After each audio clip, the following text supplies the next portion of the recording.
What is up, ladies and gents? Curse Gaming TV here, and we are back after a good week of a break with episode 4 of Gun Talk. And I apologize for the break. I recently prestiged, so I had to re-earn some of my weapons so I can continue the series. And we are back on the roll. Got a few guns stocked up for you guys for the coming days. And with that being said, let's jump right in. First gun we got is the the only gun we got is the CM901. And let's start off with some Call of Duty statistics for that gun. So first off, CM901 is obviously an assault rifle. Its magazine size is a standard size for an assault rifle, 30 rounds, and if you have extended mags, it is 45 rounds.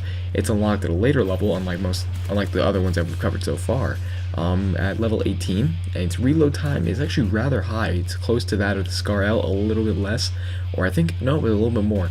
It's at 2.33 seconds with you still got a few bullets left in there, and it's 2.7 seconds when it's completely empty. Now, if you have sleight of hand, that's one of my preferred perks because just for that reason, the reload time is rather high. So you're gonna wanna reload fast so you can get back in the fight. The rate of fire wasn't really precise. A lot of the info was dodgy on this, and the rate of fire I got was 666 rounds per minute. And that's not a really high firepower, but it still does the trick.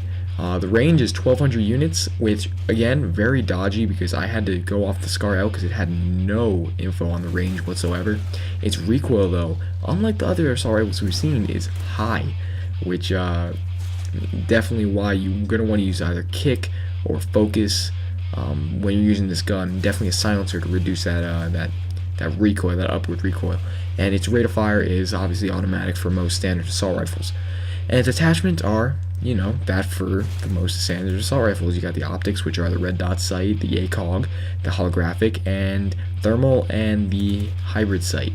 I don't use any sort of optic rendering equipment on this gun because I'm okay with the iron sights. Actually, it's got some pretty decent iron sights, and nothing that should really,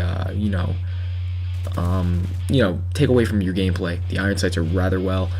They'll be perfect for you. Some of the other attachments include the silencer, the undermounted grenade launcher, the heartbeat sensor, undermounted shotgun, extended mags, and that will do it for those. I use the silencer because with this gun you're going to want to be on the down low, which is why I also have dead silence on this as my preferred perk, because you may wonder, why aren't you using assassin or a blind eye? Well, you're going to be using high kill streaks because it is a good gun, don't get me wrong.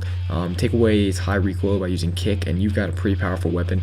But if you're trying to choose between the M4A1 and this gun, I definitely go with the M4A1 just because of its recoil being much easier, and you can use other different types of proficiencies on it.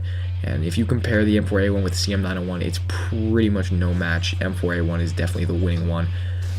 There was no HUD display I could find for you, so I apologize for that. And my preferred kill streak, the one with this to run with this this class, is the Predator Missile, Straight Front, and a Pavlo. And yes, those are rather high kill streaks. It's a 5.9, 12 setup, and that's why you got that hard line right there. You got pro because with the recoil, you're going to be getting a good amount of assists, and with those assists, you're going to be getting 2 assists, 1 kill. That'll add up for kill streaks, and it'll be a pretty useful perk, and all around it works out pretty well. So let's jump right into the real life stats of this gun, which are complementing this gun very well considering it's pretty useless in Call of Duty. So it's a Colt. It's based off of the existing M16 M4. It can be turned into an assault rifle, machine gun, and as well as a carbine length barrels without the use of tools, which is very useful. And it was produced in the late 2000s and still used today. It's got a variant. It is the SP901. Its weight is rather light. It's 9 pounds, 4.1 kilograms, unloaded, of course. And it shares the direct gas impingement system as the M4 M16, and it's got the same action, controls, and basic aesthetics, my apologies, as the previous Colt rifles. It's a good gun. That's all you gotta say about that. In the real life, it's the lower receiver will also accept older mil specs of the M16. So with that info, I know you're probably thinking random as shit. I know. But with that info, it sort of just shows that it can take a variation of both M4 and M16 equipment, attachments, bullets, and it's an all-around useful gun if you're trying to, like, go on the go and, what's the word I'm looking for?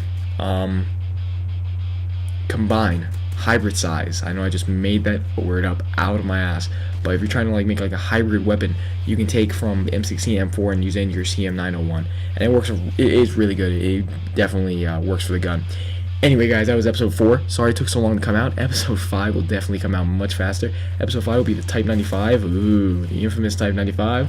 And I already have some gameplay for that. It has some good gameplay. And then after that, we're going to be using the, I think, G36C. Anyway, guys, hope you enjoyed the video. Comment, rate, subscribe. Definitely subscribe if you enjoyed these. And hope to see more of you sticking around for videos. Peace out, guys.